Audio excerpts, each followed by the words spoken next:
Hey, hello, it's Friday, and if you've been with me a second, you know what that means. It is time to talk about a book, and if you haven't been with me a second, hey, now you know that means it's time to talk about a book. And in a grand moment of dramatic irony, today we are going to be talking about, as you probably saw, A Tempest of Tea by Hafsah Faizal, which is indeed a young adult title. And for anyone who watched my video for Monday about adults in YA and engaged with that, thank you. I thought it was a really great opening of a conversation. It got the wheels turning, and while a conservative response potentially for other creators, for me that was a really robust discussion, and honestly more eyes than I'm used to on some of the more kind of abstract book kind of ecosystem videos. I'm used to kind of being in my own little corner, in my own little chair, so it was nice to have some others along with me this week. And in that, I hope I emphasized adequately that I don't believe that adults should never read YA. I mentioned many times I still read YA, and this week is a perfect example of that because as we are talking about A Tempest of Tea, I actually read a digital arc of this that I personally requested. I was very excited about this title. I really loved Faizal's previous duology, and this looked really intriguing. It's a deviation very significantly in some ways from her debut work, and as I also touched on Monday, as a millennial woman who came up during the kind of height of our modern age of young adult literature, I do love a good vampire, although that wasn't necessarily a YA thing, it was kind of a 2000s thing. But that being said, this book explores a kind of fictionalized Victorian England that also happens to have vampires, and in another kind of grand twist of fate, it also has a one-off BTS reference that was perfectly timed because we are about to head in to the birthday weekend of my friend Dana, who you may follow on TikTok if you are ARMY, and so I feel like I have been training for years to catch that reference, and that was a reference that stuck out to me as something that I think teens today will catch. But while a great hook, the vampires are just the beginning here. It's a little bit Six of Crows, a little bit Babel, a little bit just a sprinkling of House of Hunger. I was honestly expecting maybe a little bit more of House of Hunger because the whole kind of conceit of the book is that Arthi, our main character, we follow three particular point of view characters in this book, and we have 5 characters in this crew that we're following more closely. And our ringleader is Arthi, who is the leader of a tea house, which is also known to cater to vampires at night and turn into a blood house. And Arthi is the owner of this establishment and the ringleader, as mentioned. There's also a little bit of Arthurian legend kind of sprinkled in here as well, though it is not fully explored. I went looking for a lot of parallels, but the main thing we need to know is that Arthi has one, her name is Arthi, which is a variation of Arthur, but she has a gun that she has pulled from a rock, and there is some power and myth associated with the idea of pulling this from the rock. Combine this with the kind of cultural weight of Arthurian legend in England, even if it's a very fictionalized England. We have a very significant kind of visual here, and there is a shorthand established with that. And we'll get into some of the other things with Arthi going forward, but moving on, we have her right-hand man, Jin, who she rescued from a house fire when they were both children, and they have been kind of glued together ever since. They consider themselves siblings, and there is a very strong bond there, and they're both at this kind of moment of change, potentially, especially as their home, this tea house, is under direct threat as it has potentially been sold from their landlord and they risk eviction or complete annihilation. Annihilation feels like a strong word, but still, of this place where they have really made not only a name for themselves, but more importantly for these two especially, a home and carved out a safe place within this unsafe world. And so their stasis is thrown off the rails from the beginning with this threat to their home, and then enters Laith, a kind of mysterious figure who is working for the ruler, the masked mysterious ruler of this city. And so Arthi enters a kind of reluctant, tentative alliance with him in order to gain back a ledger that she can use as a bargaining chip to protect her tea room. There is very much an intention to double cross there from the beginning. What she doesn't fully anticipate is there being a strong attraction there and almost seeing a like version of herself reflected, because Arthi is driven by vengeance in a lot of ways. She was orphaned by this country and the company especially that's kind of the stand-in for the East India Trading Company, and so she has a lot of resentment there and she has tapped a lot of this down, but this is bringing up a lot of those feelings, and she's seeing this reflected in Laith, who, while he's working for the power systems of this country, has his own agenda and he's focused on his own kind of revenge of sorts. So they can see and recognize those kind of darker sides of each other, or those messier, harder, harsher feelings. On the other side of that, there is some other attractions, both for Arthi and for Jin. So to kind of round out the crew in terms of skilled members of the crew, we have Flick, who is our forger. But she is a complicated character, as these are all complicated characters, in that at the start of the book, she is kind of rescued and whisked away by Jin as she is on the brink of being arrested. However, her mother is the head of this company. There is a name for this company, but I admit that I was always reading it as the East India Company, so I apologize there. So there is this proximity to power, and so she is coming in with her own kind of agenda as well. This is complicated by a very clear attraction to Jin, and there is a history between the two of them there, but ultimately her goal is to gain some positive press for her mother. She thinks this will get her back into her adopted mother's good graces. So there is a really intricate dynamic there, and the sense from Flick that her mother has been drifting from her and that she is trying to reclaim this closeness. And just the idea that she has disappointed her with this scandal, but at the same time she is seeing a whole new world open up for her through this adventure, and with Jin in particular. And then to kind of bring us full circle in terms of both the characters and to bring us to the start of the action, we have Mateo, who is a vampire that we meet at the very beginning of the book as Arthi and Jin are breaking in to kind of collect on a debt and to shake him up and threaten him a little bit, throw their power around, which I think is excellent plotting in terms of throwing us directly into the action. We get to see their power at play, we get to see a little bit of the flippancy of their dialogue, and just know that we're going to have that kind of banter dynamic, as well as we get a little bit of a sense of the world, especially in relation to Mateo being revealed from the beginning as a vampire, which is a slight surprise only in that he is kind of a high-profile artist and rake in this world, and I like Mateo a whole lot. He's got kind of breeziness to him, he does have that rakish energy, and he needles the characters a lot in a fun way, and he's always flirting with Arthi in a way that is much different from the tension we get between Arthi and Laith. And yes, that does in fact mean that, at least according to my interpretation, there is a love triangle, which we will come back to, because I do want to explore the action of the beginning of this novel a little bit more, because like I said, I think it starts out very strong, very propulsive, because we move right from that confrontation with Mateo into transferring back to the tea house and watching it switch from a tea house to a den for vampires, or a blood house, whatever you want to call it. And I loved the movement of this transition. It was very cinematic. We were watching Jin barking orders, but then we were also watching this environment change in real time. And it was moving from the blood house back to a tea house because there was a raid coming and they had it timed down to a T. And so there was a lot of action inherent at the beginning of this book. It started out so sharp and strong in terms of that action.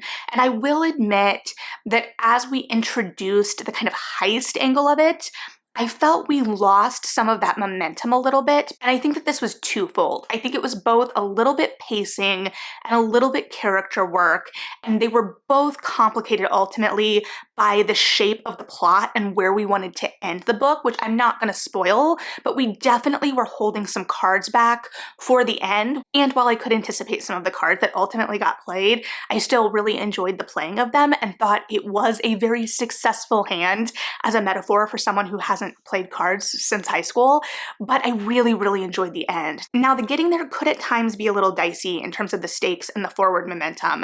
And part of this was in relation to the heist itself. Some of it started to feel a little convoluted, a little blurry in places. While we knew this was ultimately to protect this home that our characters had built, it felt like it was a little bit lip service in terms of what was driving them at times, and the maneuvering of the heist itself didn't always feel like it was bringing me as a reader on along for the ride. I'm not saying I need to be there for all of the intricate planning, because I think in these narratives, and it's going to be hard not as a reader to compare this to something like Six of Crows, unfortunately, though I do think it does an excellent job of standing on its own, even as some of the kind of character types that I think are inherent to this kind of heist story. You need that kind of banter to drive the action as well. It is still reminiscent at times in that if you like that from that duology, I think you will like it here, but I don't personally think that you can perfectly transpose characters from either series onto each other, which is great. There are the kind of echoes of things that as a reader I enjoy, but it does feel like it's its own. Now, that being said, sometimes the heist part of it doesn't feel as strong. I like the elements of who do you trust? Who can you trust? I like this idea that every person on this job has differing motives and we can't trust anybody's motives. We can probably trust the most that Arthi and Jen are on the same team, but outside of that, everyone else has something else that may be driving them. Now, this is complicated by the fact that we only get points of view from Arthi, Jen, and Flick, so we are not in Laith and Mateo's heads, which is probably for the best because we are seeing them through Arthi's point of view. And I think this is important because I think the other place that this can struggle in terms of the lead up is in that characterization, unfortunately. I think the shape of these characters is really interesting. And I also want to be clear that some of these critiques are just about pushing it to the next level. I really loved this book, but there were times that it felt like it was holding itself back a little bit. And to be fair, again, I do think it was, again, to serve that ending, but I think it then ended up robbing the beginning and middle of the book a little bit. And some of this in terms of Arthi is that I, as a reader, don't fully feel like I know her. And I don't need to know her completely inside and out. This is the start of a series. I like the idea that there are going to be twists and revelations, and she even is going to be finding out more about herself or developing further. But it felt like in terms of her, she was set up as this kind of mastermind and this very kind of lone wolf type character. But then the main action we are seeing her engage in is this kind of flirtatious dance with Laith, which didn't feel like it fully built up the momentum for me to have that kind of tortured love story angle that it seems to be wanting to go for. This idea that they are kind of on opposite sides of something, but at the same time, there is that undeniable attraction. And honestly, that's the kind of dynamic I have been primed for basically my entire reading life to be completely on board with. So imagine my surprise when I found myself basically from the beginning of the book, because remember that first chapter that I talked about, really shipping Arthi and Mateo, because there is also undeniable flirting on that side. And as much as the narrative is kind of pushing this idea that Laith and Arthi see each other very specifically, I think Mateo sees more from Arthi than Arthi may realize. And again, this is a third person POV, so there is some limitation to us being in Arthi or Jen or Flick's head as well. Personally, I really liked the third person POV. I thought it kind of heightened things. I really like Faisal's writing. Now, because I didn't feel like we knew some of these characters more intimately, some of these really kind of angsty, deep, kind of heart-wrenching moments of dialogue in particular didn't land as hard for me, but I could also still recognize that I think the writing is really top tier there. And so I wish that we had pushed these characters just a little bit more and the action of these characters just a little bit more in order to facilitate that. And I think that if we had just maneuvered the action of the heist a little bit better, it would have allowed for these characters to interact more organically, and there were those moments, to be clear, and the effort was clearly there. It just needed to push just a little bit further in my book. I think Faizal's writing is covering up a lot in terms of these revelations or this movement in terms of feeling from these characters happening because that's what needs to happen in terms of the story. And again, Faizal's writing for me is so good that it kind of smoke and mirrors a lot of that and is able to hide the fact that we are kind of just being told that in some instances. So I would have liked that to develop a little bit more in some places. At the same time, I can recognize we're setting up an arc down the road. Now, a lot of breadth in this book is given to these flirtations, and they do feel much more like flirtations. They feel a little weightier at times. We've got vampires, so there are some inherent subtexts to that live here. It does feel like an older YA, but nothing outside of the realm of some of the darker, heavier fantasies I was reading as a young adult either. I'm thinking, again, like A Great and Terrible Beauty in terms of that kind of angst, I think. I think I really picked up on the angst here. There is, of course, then Jen and Flick, who kind of lighten things up, but also have a very central romantic kind of flirtation at the center of their story. I really enjoyed Jen and Flick. I thought they were great balances. I would have loved to get to see Flick in action a little bit more over the course of the story, all of them in action a little bit more. We have that great opening scene to kind of establish things, but outside of that, I'm kind of having to take a lot on faith as a reader in terms of how Arthi and Jen operate within this world. Jen gets to throw his power around a little bit more than Arthi, I would argue. Within the course of the action, we see him kind of jailbreaking Flick. We see him protecting Flick in a foundry. So we get to see him throw his weight around a little bit more literally. Before I move into how they operate within this world a little bit more specifically, I do want to throw out this idea because we have this reference to kind of Arthurian legend, and I kept going back to this love triangle in that context, and I haven't made any conclusive decisions about where I'm landing there, but I wanted to kind of throw it out into the ether here and see if anybody else had any opinions. So let me know if you have any Arthurian interpretations of that love triangle. But then going back to the world itself and this heist in this world, the whole heist is breaking into essentially Vampire HQ. And I would have loved to explore the vampires more in this book. And the reason I'm not more upset that we didn't is because I do think that that is where we're going to expand the world going forward. And I do think we will get a lot more exploration of that because it has been set up pretty well in this book. And I do like that we have a very kind of traditional way of making vampires here. We don't seem to, or we haven't explored the idea of sires and how that, or if that is relevant in this world, but we have explored the idea of kind of half vampires and how a half vampire was used to kind of create political unrest. Then the Ram, the ruler of this place, used to kind of swoop in and establish power. And so we have this idea of fear being used to grasp power, putting communities in danger in order to be able to grasp power, and the kind of seedy political underbelly of everything, kind of mirroring that with Arthi being the ruler of the underworld of a kind, but then also the symbolism of her having this gun that is representative of a champion of the people in some ways. And then everything is also viewed through the lens of colonialism and how colonialism has directly impacted Arthi in particular in really horrific ways that lead her to seeing some of herself in Laith in these portions of the book. And I was actually shocked, and maybe it will go into this further in other books, because I kind of expected it to explore the ideas of vampirism and use it as a stand-in for ideas of colonialism in some ways. And I don't know that that's a metaphor that's been fully picked at yet, but I will be very interested to see if further books circle back there and kind of unpack that further, because I think it is a very interesting opportunity and also a great opportunity to continue to push our perception of vampires and the dialogue around vampires further. We do still see it as a stand-in for exploration of things like self-control and some of our baser urges, but I will be interested to see if we continue to push that in further books. So yeah, those are some of my kind of broad, loose thoughts. I think this book demonstrates